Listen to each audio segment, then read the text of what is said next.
ప్రాముఖ్యమైన సమయం వచ్చే సందర్భం దేవా అందరితో మాట్లాడే మా ఆత్మను సేదగించు, ఆశల ప్రాణం యేసునామములో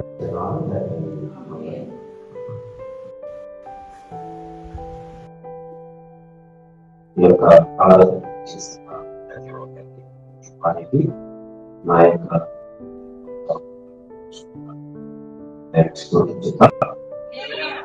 స్తోత్రం స్తోత్రం స్తోత్రం. శ్రీదేవి వచ్చిన సమయం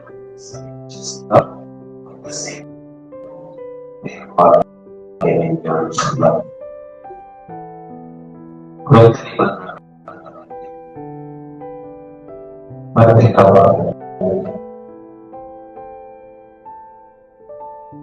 యోహాను రాసిన 2వ పత్రిక, మొదటి పత్రిక, యోహాను రాసిన మొదటి పత్రిక 15వ వచనం నుండి చదువుకుందాం. యోహాను రాసిన మొదటి పత్రిక 2వ అధ్యాయము 15వ వచనం. ఈ లోకమునైనను లోకంలో ఉన్నవాడినైనా ప్రేమింపబడి ఎవరైనా లోకమును ప్రేమించిన తండ్రి ప్రేమ వారిలో ఉండదు. లోకంలో ఉన్నదంతయు అనగా శరీరాశయు, నేత్రాశయు, జీవముండగోలు తండ్రి వలన పుట్టినవి కావు. అవి లోక సంబంధమే. లోకములు దాని ఆశయు గర్వించుకోవచ్చును గాని దేవుని చిత్తమును జరిగించేవాడు నిరంతరము నిలిచును. దేవుని స్తోత్రం. ఇక్కడ మనం ఎన్నో మార్లు యొక్క సందర్భము వృత్తాంతాలు మనం చదివాము. అనేక మార్లు కూడా మనం చెప్పుకోవడం జరిగింది. ఈ యొక్క మాటలో యేసయ్య ప్రియ శిష్యుడైనటువంటి యోహాను అద్భుతమైన మాటలు ఇక్కడ మనకి తెలియపరుస్తున్నాడు. ఏం చెప్తున్నారంటే ఈ లోకం గురించి చెప్తున్నారు. ఈ లోకమునైనను లోకంలో ఉన్నవాడినైనా ప్రేమింపబడి, లోకాన్ని ప్రేమించకూడదు, లోకంలో ఉన్నవాడిని ప్రేమించకూడదు. అంటే లోకంలో ఉన్నవాడిని చాలా మనకు ఉపయోగపడి ఉంటాయి. దేవుడు సమస్తం సృష్టి చేశాడు. అంటే లోకంలో వారు ఒక భాగంలో చెప్పుకున్నారు, లోకం అంటే మట్టి కాదయ్యో మనుష్యుడని చెప్పుకున్నారు. మనం చాలా విషయం చెప్పాలి. కనుక ఇక్కడ ఏమొచ్చున్నాడంటే భక్తుడు ఈ లోకాన్ని ప్రేమించాలి. లోకంలో ఏదైతే ఉందో దాన్ని ప్రేమించాలన్నాడు. అంటే లోకంలో ఏముంది, అపవాది ఏం పెట్టాడు, ఈ లోకంలో సాధారణ ఏం పెట్టాడు. అందుకే చాలా రాస్తున్నాడు. ఏం చెప్తున్నాడు, ఈ లోకమునైనా లోకంలో ఉన్నవాడిని ప్రేమింపబడి ఎవరైనా లోకంలో ప్రేమించని అలా ఎవరైనా సరే ప్రపంచంలో ఉన్నటువంటి ఎవరైనా సరే ఎవరైనా లోకంలో ప్రేమించిన తండ్రి ప్రేమ వారిలో ఉండదు. లోకంలో ఉన్నదంతా ఏముంది, ఈ లోకంలో శరీరాశ ఉంది, నేత్రాశ ఉంది, జీవోటము ఉంది. ఈ మూడు ప్రమాదకరమైన ఈ మూడు విషయాలు మనిషిని పతనం చేస్తాయి. అందుకే అపవాది యొక్క వారి యొక్క ఆలోచన, వారి యొక్క ఉద్దేశం ఏంటంటే దేవుడు తన పోలికలు చేసిన మనిషిని పతనం చేయాలని అపవాది ఏం పెట్టాడంటే ఈ లోకంలో నేత్రాశ, శరీరాశ, జీవోటము మూడు విషయాలు పెట్టాడు. ఇందులో నువ్వు ఏది కోల్పోయినా సరే, అది ఏది కూడా అనుసరించినా మన జీవితము పతనం ప్రారంభమవుతుంది. ఈ జీవటం ఏంటంటే చాలా మంది వాళ్ళు గొప్ప చెప్పుకుంటారు. మన పేరు కానివ్వండి, మన గురించి కానివ్వండి, మన జీవపడ్డాము అంటే గొప్పలు చెప్పుకుంటారు. ఈ గొప్పలు చెప్పడం ఏంటంటే అపవాది తను గొప్పగా ఉండాలని, దేవుని సింహాసనం మీద నేను కూర్చుంటామని తన యొక్క గొప్పతనాన్ని సార్ చెప్తుంది. అయితే రెండవ విషయం రాష్ట్ర మన ఆలోచన ఏంటంటే ప్రతి ఒక్కరికి శరీరాశ గుండులాగా చేస్తున్నాడు. ఇంకోటి ఏంటంటే నేత్రాశ. ఈ మూడు కూడా చాలా ప్రమాదకరం. ఈ భక్తులు సెలవిస్తున్నాడు, మీరు చాలా జాగ్రత్తగా ఉండండి. మీరు దేవుని బిడ్డలు, మీరు దేవుని ప్రేమించని బిడ్డలు, తండ్రిని ప్రేమించని బిడ్డలు. ఎవడైనా లోకంలో ప్రేమిస్తే, ఎవడైనా లోకంలో వాటిని ప్రేమిస్తే తండ్రి ప్రేమ వారిలో ఉండదు. ఖచ్చితంగా చెప్పేస్తున్నాడు. తండ్రి ప్రేమ మీలో ఉండదు. ప్రేమైనప్పుడు ఏం చేస్తారు? ఒక మూర్ఖుడిగా తయారవుతాము. ఇంకా చెప్పాలంటే దేవునికి వ్యతిరేకంగా మనం బ్రతుకుతాం. అందుకే తండ్రి ప్రేమ ఉండాలంటే ఈ లోకాన్ని ప్రేమించుకోండి. ఒకవేళ లోకాన్ని ప్రేమిస్తే మీలో ఏముండదు? తండ్రి ప్రేమ ఉండదు. ఈ మూడు విషయాలు కాబట్టి ఖచ్చితంగా లోకంలో ఉండదండి. జీవితము తండ్రి వల్ల కావు అంటే ఎవరి వల్ల అనగా ఈ లోకంలో ఉన్నది అనగా శరీరాశయు, నేత్రాశయు, జీవకుటములు తండ్రి వల్ల పుట్టినవి కావు. అవి లోక సంబంధమైనవే. ఇక్కడ మళ్ళా ప్రశ్న, లోక సంబంధమైన దేవుడే చేశారు కదా, దేవుడే చేశారు కదండి. ఇది దేవుడి వల్ల కలిగే కాదు, ఇది లోకానికి సంబంధించినవే. అంటే మాట ఏంటంటే ఇప్పుడు ప్రస్తుతానికి లోకాధికారి ఎవరు? అపవాది. అందుకే చాలా వివరంగా చెప్తున్నాడు, ఈ లోకంలో ఉన్న వాటిని ప్రేమించకండి. అవి తండ్రి వల్ల పుట్టినవి కావు, అవి లోకానికి సంబంధించినవి. అంటే ఈ లోకానికి అధికారి అపవాది, వాటికి సంబంధించినవి. లోకంలో తన ఆశలు కల్పించుకోవచ్చు, కానీ దేవుని చిత్తం జరిగించి వాడి నిరంతరము జీవిస్తున్నాం. ఓకే, ఈ రోజు మనం చెప్పే మాట మార్పించి, నువ్వు లోకాన్ని ప్రేమిస్తున్నావా? లోకంలో ఉన్న వాటిని ప్రేమిస్తున్నావా? ప్రభు చెప్తున్నాడు, ఇది తండ్రి వల్ల వచ్చినవి కాదు, ఇది తండ్రి వల్ల వచ్చినవి కాదు, ఇది కేవలం అపవాద్యంతో ద్వారా వచ్చినవే. వాటిని నువ్వు ప్రేమిస్తే, ఇప్పుడు మాట్లాడుతున్నాడు భక్తుడు, ఇదిగో లోకము గతించిపోదు. ఇప్పుడు అసలు ప్రశ్న కొత్త, ఒకవేళ లోకాన్ని ప్రేమిస్తే, లోకంలో ఉన్న వాటిని ప్రేమిస్తే, ఇప్పుడు భక్తులు ఏమంటున్నాడు? లోకము గతించిపోదు. ఇప్పుడు మనం ఏమైపోవాలి? గతించిపోవాలి. చాలా మంచి అద్భుతమైన మాట భక్తులు ఎంత వివరంగా మనకు అర్థం అవ్వాలని, మనం తెలుసుకోవాలని అద్భుతంగా పరిశుద్ధాత్మ దేవుడు లేఖన లోకాన్ని ఇష్టపడితే, లోకంలో ఇదిగో కొంత కాలానికి లోకం గతించిపోతుంది. లోకము గతించినప్పుడు మనం ఏమవుతాం? గతించిపోతాం. ఇంకో మాట చూద్దాం, ఇంకో వచ్చి చూద్దాం. ఓకే, మొదటి కొరింథీ పత్రిక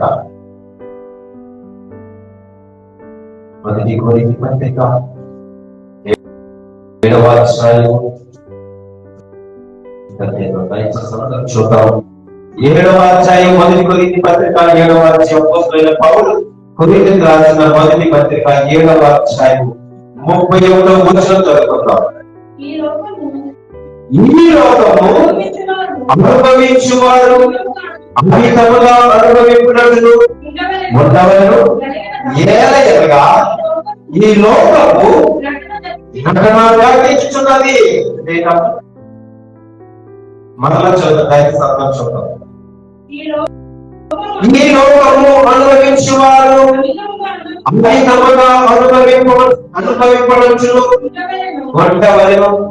ఏలయనగా ఈ లోకము నటన కల్పించుతున్నది. ఏ నటనలో?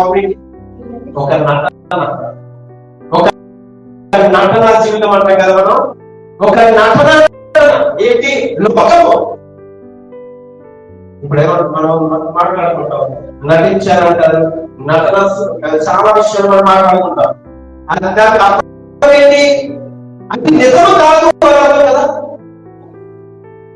నటిస్తున్నారని అంటారు అంటారా? మనం అన్నాం కదా, మన వారికి చెప్పిన మాట నటనా జీవితం అంటే నటనా స్వరూపుడు అండి, నటిస్తున్నాడంటే దానికి అర్థం ఏంటి? అది కాదు అర్థం. ఇక్కడ అపోస్తలుడు సంఘానికి రాస్తూ చక్కని మాట చెప్తున్నాడు. మీరు ఏమనుకుంటున్నారు? ఈ లోకము ఇది నటనాలయము, ఇది నటించే అపవాదు నటనా స్వరూపి నటించిపోతాడు. ఒకవేళ మీరు లోకాన్ని అనుసరిస్తే ఈ లోకంలో ప్రయత్నిస్తాయి. ఇక్కడ మరలా చెప్తున్నాడు, ఈ నటనలో లోకము గతించిపోతుంది. ఇప్పుడు మనం ఏమవుతాం? కనపడతే కదా. అందుకే మనం లేఖన బాగా చాలా జాగ్రత్తగా చూసుకోవాలి. ఇంకోటి కూడా చూస్తాను. మత్తయి సువార్త వెళ్దాం. మత్తయి సువార్త 24వ చూద్దాం. సందర్భాన్ని 24వ అధ్యాయం. ఇప్పటి వరకు మనము ఒక భక్తుల గురించి రాసింది చదవు. అది ఏంటంటే మొదటి యోహాను పత్రిక 2వ యోహాను పత్రిక 2వ అధ్యాయం 15 చదువుకున్నాం. ఇది ఒక భక్తుడు రాశాడు. ఎవరి భక్తుడు? శిష్యుడు మనం చదువుకున్నాం. ఇంకా రెండవది గొప్ప భక్తుడైనటువంటి అపోస్తలుడైన పౌలు రాస్తూ ఈ లోకంలో నటనా జీవితం ఇది గతించిపోతుందని రాశారు. ఇప్పుడు ఎవరు మాట్లాడుతున్నారు? మత్తయి సువార్త 24వ అధ్యాయము 35వ వచనం చదువుతాం. 34వ వచనం చదువుతాం. ఇవన్నీ జరుగువరకు ఈ తరము గతింపదని నిశ్చయముగా మీతో చెప్పుచున్నారు.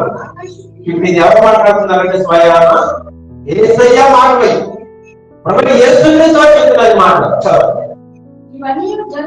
ఇవన్నీ జరుగు వరకు ఈ తరము గతింపదని నిశ్చయముగా మీతో చెప్తున్నారు. ఆకాశము భూమియు గతించును గాని నా మాటలు ఏ మాత్రము గతింపవు. అంటే ఇక్కడ ఆకాశము భూమి గతించిపోదు. ఆకాశము భూమియు గతించిపోతాయి కానీ ఇది ఎవరు చెప్తున్నారు? ఈ మాటలు ప్రభువు యేసు క్రీస్తు చెప్తున్నారు. ఈ మాటలు ఆకాశం గతించిపోతుంది, భూమి గతించిపోతుంది, నా మాటలు ఎంత మాత్రము గతించవు. అదే మాట చెప్తున్నాడు. అక్కడ ఏం చెప్తున్నాడు? దేవుని చిత్త ప్రకారం నడిచిన వాడే నిరంతరం ఉంటాడు. అక్కడ కూడా ఏం చెప్తున్నాడు? లోకము గతించిపోతుంది, లోకాశలు గతించిపోతాయి కానీ దేవుని మాట నిరంతరం ఉంటాయని భక్తులు సాధిస్తున్నాడు. అంటే ఈ లోకం గురించి చెప్తున్నాడు. ఎలా ఉంటుంది అంటే చాలా మంది ఈ లోకాన్ని ప్రేమిస్తున్నారు, లోకాశలకు బానిసైపోతున్నారు, అయిపోతున్నారు. ఈ రోజు మనకి తెలియవస్తున్న మాట ఏంటంటే ఈ లోకం ఉన్న వాటిని ప్రేమించకండి, అవి గతించిపోతాయి. ఒకే మాట. ఒకవేళ దేవుని మాట వింటున్నావా? అయితే ఆ మాటలు ఎలా ఉంటాయంటే నిరంతరం ఉంటాయి. ఆకాశం గతించిపోయినా, భూమి గతించిపోయినా ఖచ్చితంగా నా మాటలు స్థిరస్థాయిగా ఉంటాయి. దేవుని స్తోత్రం చేద్దాం. దేవుని స్తోత్రం, దేవుని స్తోత్రం. మరి భక్తులు చెప్పినట్టు మాటలు మనం అనుసరిస్తే కనుక ప్రత్యేకించి అంగీకరించాడు ప్రభువు. ఈ లోకానికి మీ మధ్యలో ఉన్నాడు, జాగ్రత్తగా ఉండండి. వచ్చేస్తున్నాడు, సమయం వచ్చేసింది, ఇంకా మీరు జాగ్రత్తగా ఉండండి. ఇదిగో ఎలా తిరుగుతున్నాడంటే ఎవరిని మృతిదామని వాడు తిరుగుతున్నాడు. ఎవరు పట్టుకున్నాడు? పట్టుకున్న వాడు ఏం జీవిస్తాడు? లోకాశలో జీవిస్తాడు, లోకానికి సంబంధించి జీవిస్తాడు. వాడికి బానిసలైపోతాడు, అవసరమైపోతాడు. కానీ చివరి మాట తెలుసా? లోకము గతించిపోతుంది, వాటితో మనం గతించిపోతాం. మనకి క్షమాపణ అనేది ఉండదు. కొంచెం రోగి కష్టపడి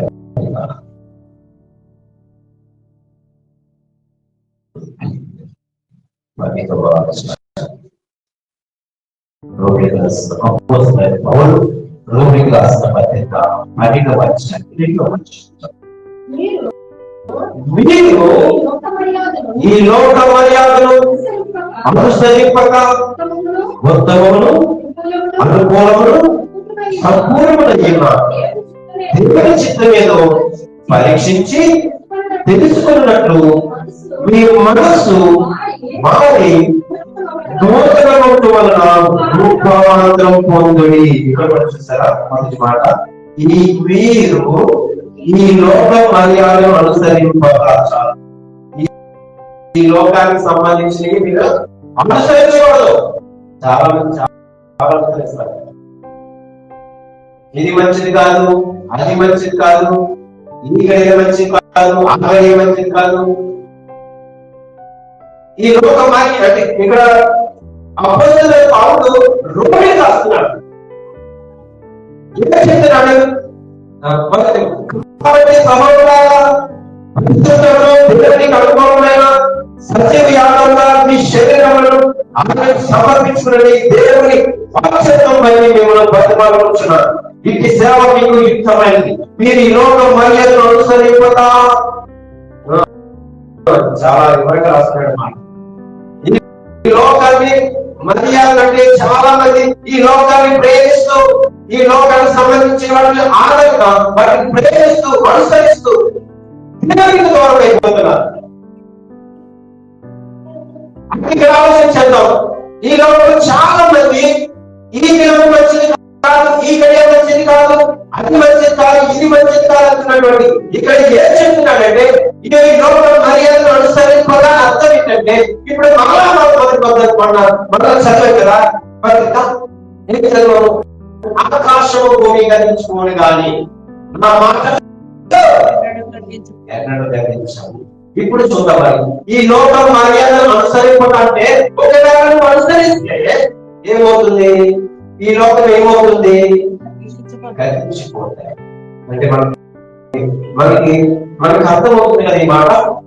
నువ్వు ఏది ఆలోచన చేస్తావు ఈ లోకానికి సంబంధించింది, నీ హృదయం ఏది పెట్టుకున్నా, నీ మనసు ఏదైతే అనుకుంటున్నావో అన్ని నిజమే కాదని పరిశుద్ధాత్మ మీరు తెలియపరుస్తున్నాడు.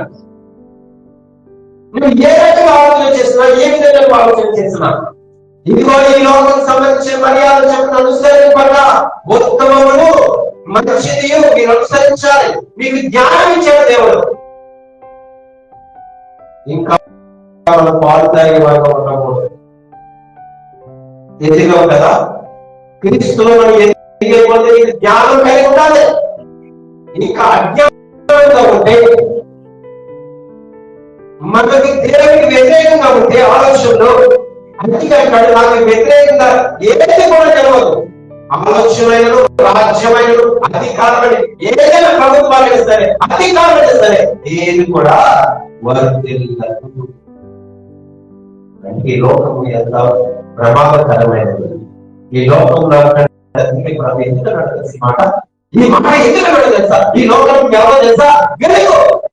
ఈ లోకం ఎవరో తెలుసా? ఉప్పు. ఎంత మంచిగా మన కొరకు చేయబడింది. మీరు ఏమనుకుంటున్నారు? ఈ లోకానికి వెలుగు. మీరు ముప్పై ఉన్నారు. ఇంత మంచి మాట దేవుడు మనకి అంటే వెలుగు అంటే మనం ఎలా ఉండాలి? నిజంగా నువ్వు వెలుగుతో ఉంటే చీకటి నీళ్ళొచ్చి దూరం అయిపోతుంది. అంటే లోకానికి సంబంధించిన విషయాలు, ఈ లోకంలో ఉన్న వాటి నుంచి దేవుడు ఏం చేస్తాడంటే వేరే పడతాడు. ఎందుకంటే ఈ లోకానికి వెలుగుగా ఉన్నాం, ఉప్పుగా ఉన్నాం, దేవుడికి ఉపయోగపడే వ్యక్తిగా ఉన్నాం. కాబట్టి దేవుడు అంటున్నాడు ఈ లోకానికి ఉప్పు, ఈ లోకానికి వెలుగు. చీకటి ఎంత మాత్రం నీలో ఉండదు. ఎప్పుడు జరుగుతుంది? ఎప్పుడు జరుగుతుంది? ఎప్పుడో తెలుసా? ఈ లోకంలో ఉన్న వాళ్ళను మీరు ప్రేమించకండి. మీరు ప్రేమించకండి. లోకం ఏంటి? శరీరాశ, నేత్రాశ, జీవపు వీటికి దూరంగా ఉండండి. ఇవి దేవుని వల్ల కలిగి కాదు, దేవుని వల్ల పుట్టినవి కాదు. ఇవి లోకానికి సంబంధించినవి. లోకం కదిలిపోతుంది. ఒకవేళ లోకానికి సంబంధించిన వ్యక్తిగా ఉంటే, లోకాన్ని అనుసరిస్తే, లోకం ప్రకారం మర్యాద అనుసరిస్తూ ఉంటే కనుక ఒక దినాన్ని ప్రేమతో పట్టుబడ్డ గతించిపోతాను. అందుకని లోకం మట్టి కాదే, ఏంటి? మనుషులు.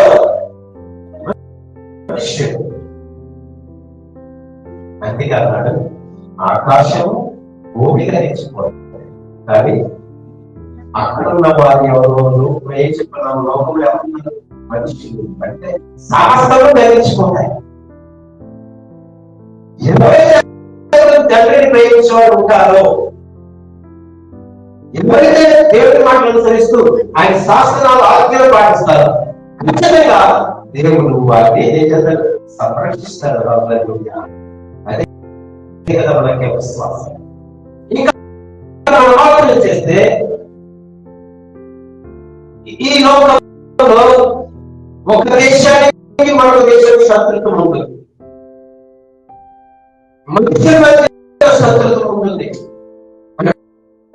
ఒకరి పడని స్థితిలో ఉన్నటువంటి మన పరిస్థితులు చూస్తున్నాం. అనేక మంది మనం చూస్తున్నాం. కానీ చూస్తే చూస్తే అనేక దేశాలు దేవునికి వ్యతిరేకంగా శత్రువుగా ఉన్నారు. దేవుడు భక్తుల ద్వారా యుద్ధం చేపిస్తూ మనకి విజయించినట్టు మనం ఎన్నో గ్రంథాలు చదువుతున్నాం.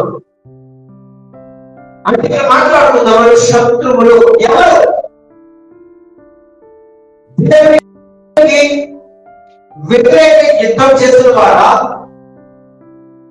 లేదంటే దేవుని మాటలు అనుసరింపక, దేవుని మాటలు వినకుండా అన్ని శత్రువులు అవుతున్నామా? ఇప్పుడు నిజంగా మాట తెలుస్తుందాం. దేవునికి శత్రువులుగా ఉంటే మనం బ్రతకగలమా?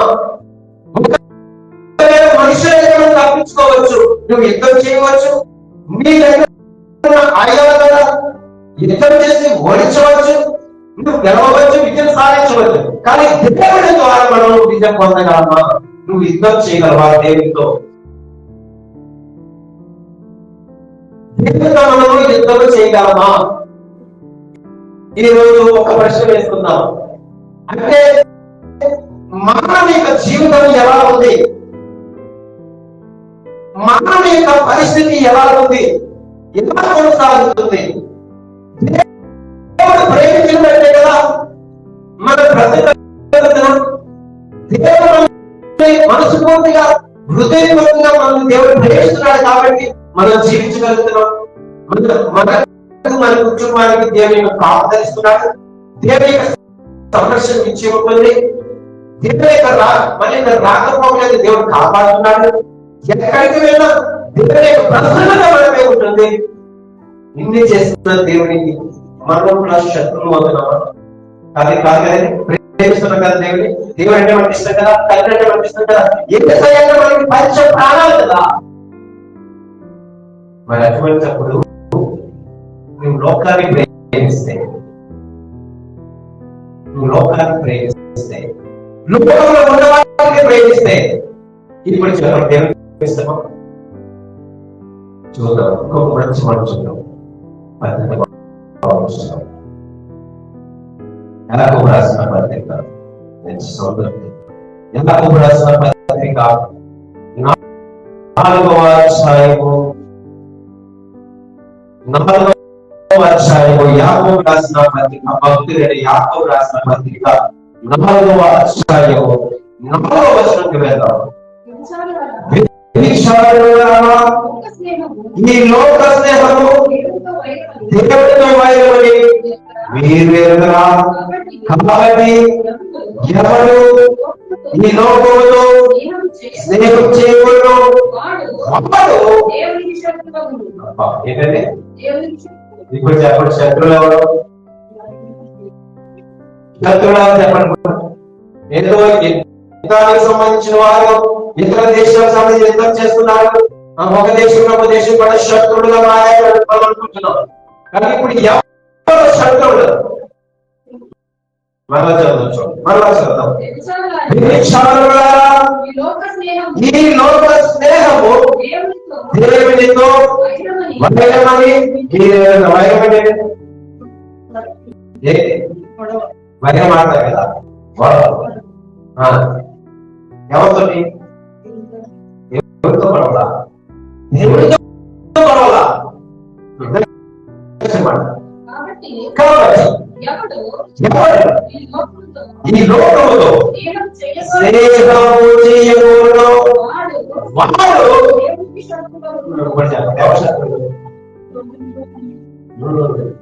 లోకమునైనను లోకంలో ఉన్నవాడైనను ఎవడైతే ప్రేమిస్తాడో,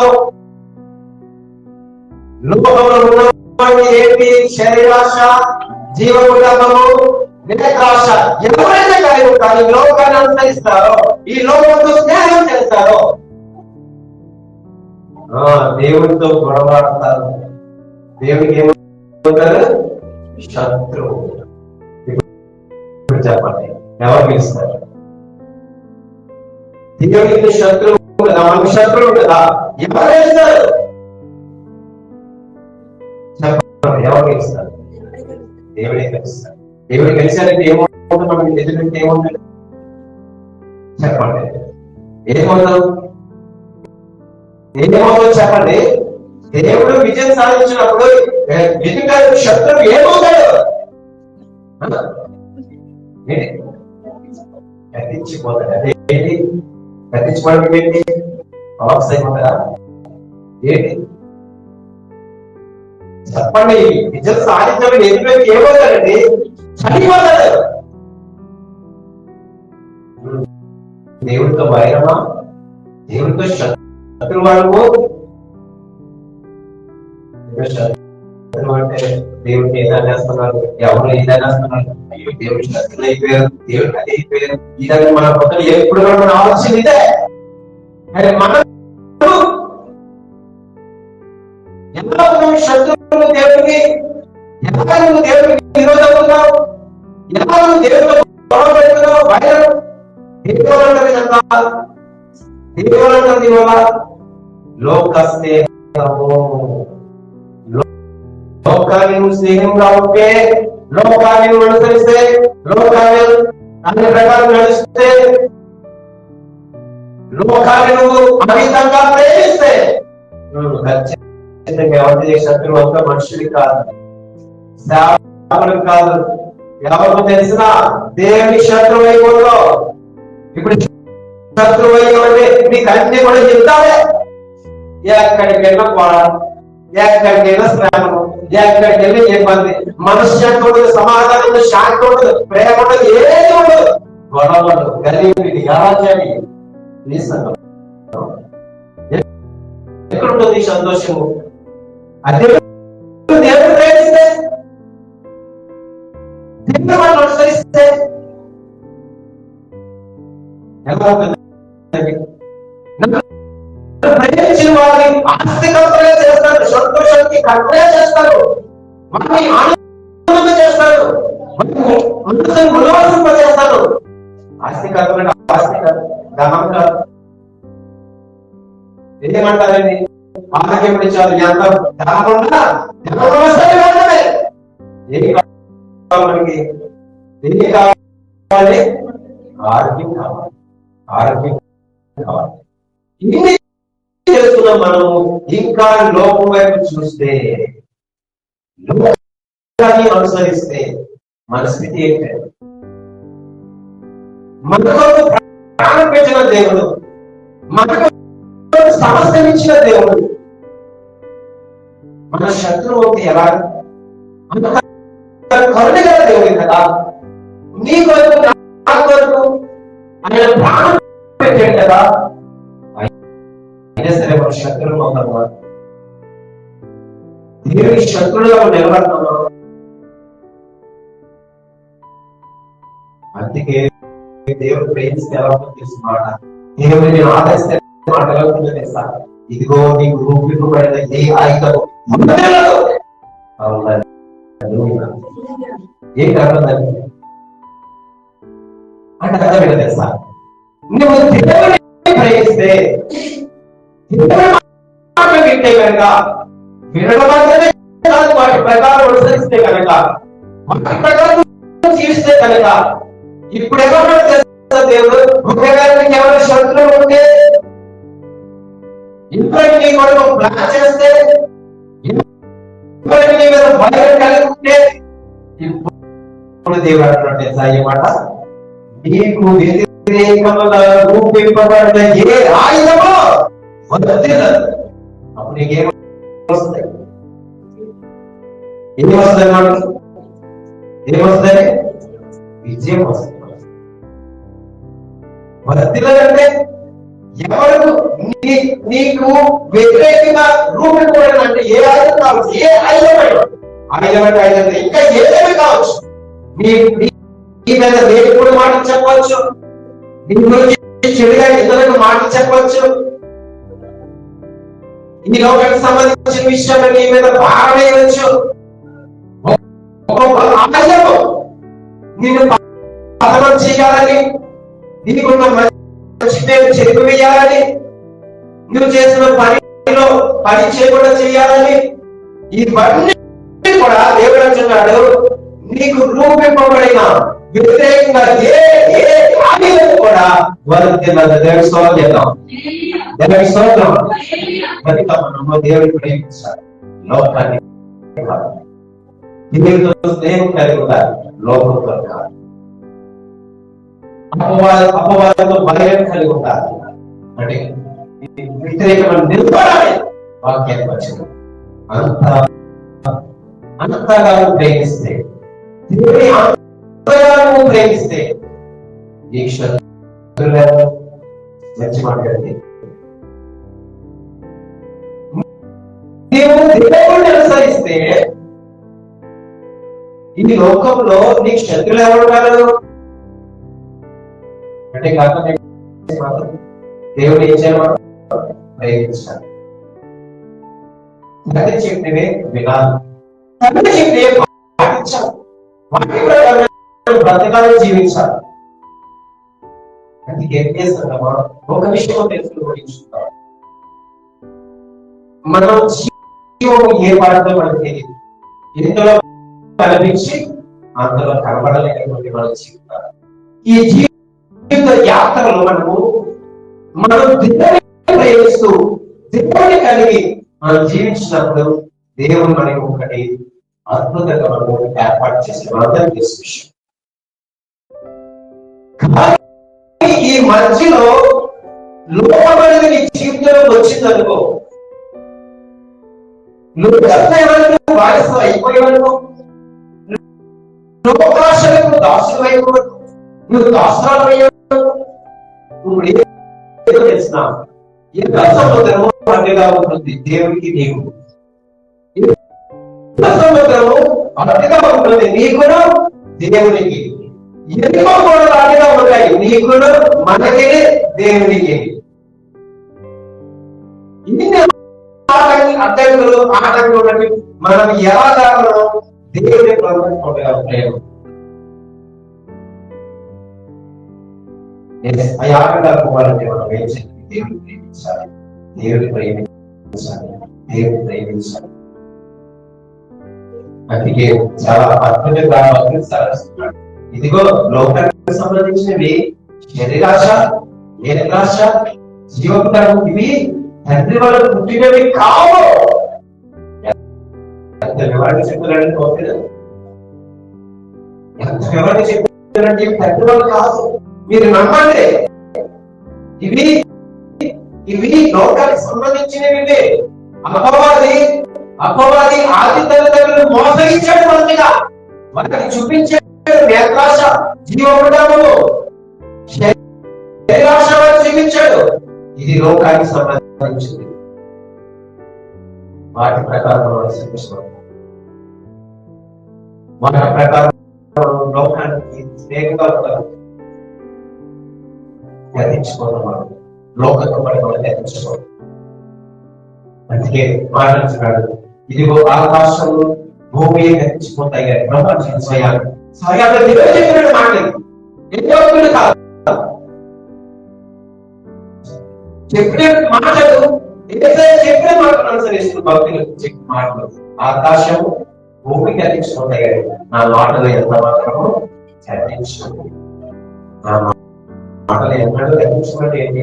ఆయన మాట ప్రకారం జీవించడం అంటాడైనా నాలో మీరు నేను నివసించులాగున్నాను.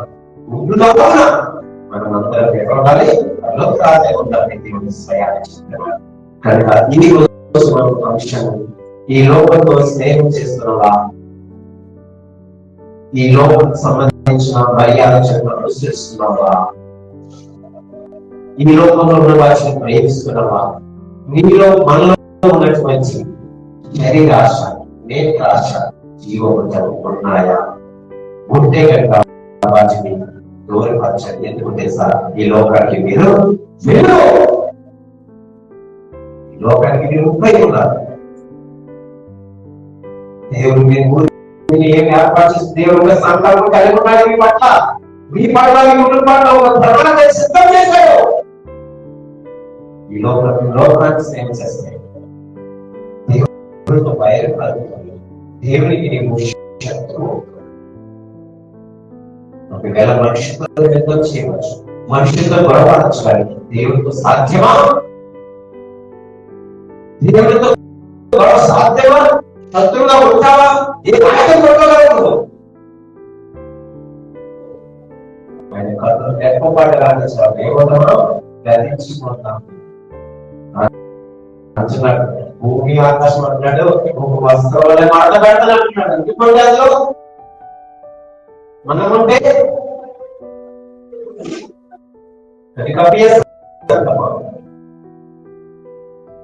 మనము ఆలోచనలకు వద్దాం. నిజమే కదా, ఈ లోకం ఎంత భయంకరమైనది, లోకాశలు ఎంత భయంకరమైనవి. వాటిని నేను ప్రేమిస్తున్నాను, వాటిని నేను అనుసరిస్తున్నాను. అయ్యో ఎన్ని చేసి నేను దేవుడి శత్రువు అవుతున్నాను. ఎంత భయంకరమైన స్థితి. వివరించుకునే కానీ శరీరాశ చాలా భయంకరమైనది. అంటే అది శరీరాన్ని పోషించుకుంటావు. నువ్వు అనుకున్నవన్నీ కావాలనుకుంటావు. జీవపడ్డాము నాకేది రావాలి, నాకే మంచి రావాలి, నేనే పంపవాలి అనుకుంటే జీవోత్థానం ఇవన్నీ కలిగి ఉంటే ఎలా బ్రతకాలి? క్రీస్తులు ఎలా నడవగలరు? క్రీస్తుని ఎలా దేవుని చక్కటి కుటుంబాన్ని ఇచ్చాడు. చక్కగా పని చేసుకునే నీకు శక్తిని ఇచ్చాడు, బలాన్ని ఇచ్చాడు, జ్ఞానం ఇచ్చాడు. అన్ని కూడా సక్రమంగా పనిచేసేలాగా నీకు అన్ని ఇచ్చాడు. ఇప్పుడు కూడా మనం దేవుడు ప్రేమించకపోతే ఎలా? ఒకవేళ ప్రేమించకపోతే దేవుడు మనకు శత్రువు అవుతావు, శత్రువు అవుతావు. అది భయంకరమైన మార్చాలి, భయంకరమైన మార్చాలి. ఒకవేళ శత్రువులు ఇరువురు గొడవడిగా ఒకరి విజయం సాధిస్తారు. ఇది కన్ఫర్మ్, దేవుడే విజయం సాధిస్తాడు. ఎవరి పట్ల? ఈ మాట భయస్తుంది కదా, ఈ మాట భయస్తుంది కదా. అందుకే పౌరులు కూడా అంటాడు, రోమిలకు రాసిన పత్రిక అంటాడు, ఈ లోక మర్యాద జాగ్రత్తగా ఉండండి, జాగ్రత్తగా ఉండండి. అగ్నితో సహవాసమా, వాళ్ళతో ఇంకేం పొద్దు, లోకానికి సంబంధించిన మనుషులతో ఏమిటి పొద్దు? నీకు తెలీదా? నీకు తెలీదా వాళ్ళతో ఏమి నీకు సహవాసం? మనం చెప్పుకోలేదు కనుక ఈ రోజు మనం ఒక ఆలోచన చేసుకోవాలి. మనం ఈ లోకం ఎంత భయంకరమైన భక్తి, ఎంత భయంకర స్థితిలో ఉంటారు. ఈ లోక వద్దు, ఈ లోకాశ వద్దు. ప్రభు నిత్య రాజ్యం అని కావాలి. మనమందరం భగవంతుని రాజ్యంలో ఉండాలి. దేవుని యొక్క ఆశ, దేవుని యొక్క కోరిక కనుక దేవుని యొక్క మాటలు మనము జ్ఞాపకం చేసుకోవచ్చు. అవి చెప్పిన ప్రతి మార్చబడిన భద్రపరచుకుంటే ఖచ్చితంగా దేవుడిని ప్రేమిస్తావు. నేను ఖచ్చితంగా ప్రేమిస్తావు. అందుకే ప్రభు మాట సెలవిస్తుంది, నన్ను ప్రేమించిన వారిని ఆస్తికర్తగా చేస్తాను. ఇక్కడ విలువగా ఎలా ప్రభు చూపిస్తున్నాను, ఎంత మంచి దేవుడు నేను మనం నిజంగా ఎంత ధన్యులైన ఇదంతా మనకి యోగ్యత ఇచ్చాడు దేవుడు.